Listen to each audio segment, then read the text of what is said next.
The pattern taught by the Lord through times and seasons is simple and sublime.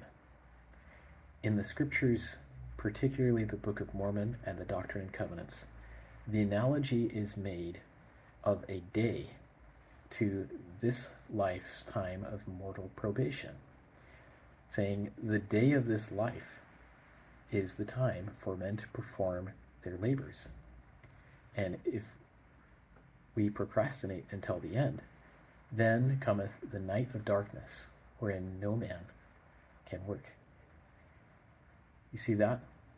The day of this life is the time for us to do all that the Lord asks of us.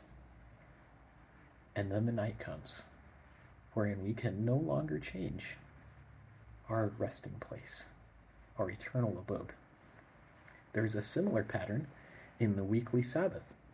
6 days shalt thou labor and do all thy work, because on the seventh thou shalt not do any work. Likewise with the seasons. Springtime and summer are the time in which we can plant seeds and have them grow under the sun. And then, when the end of summer comes, and frost and winter and snow begin to take over, you can't grow anything. The summer is over, the harvest is ended, and your souls are not saved if you have not laid up in store sufficient to get you through the winter. This is again in Scripture called out as symbolizing the day of this life, the period that we have to work, make our choices, and grow.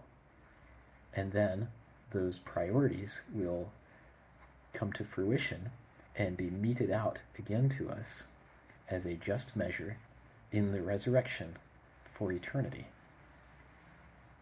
So here we have day and night, the weekly work and rest cycle, and the entire spring, summer, and fall and winter season dichotomy.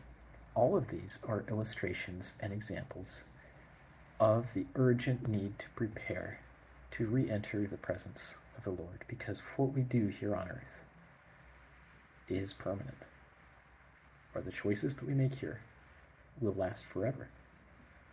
And so 6 days shalt thou labor and do all thy work. Every time we go to bed at night, every time we celebrate the Sabbath and the Feast of Tabernacles, all of these are a practice for dying, being resurrected, facing final judgment.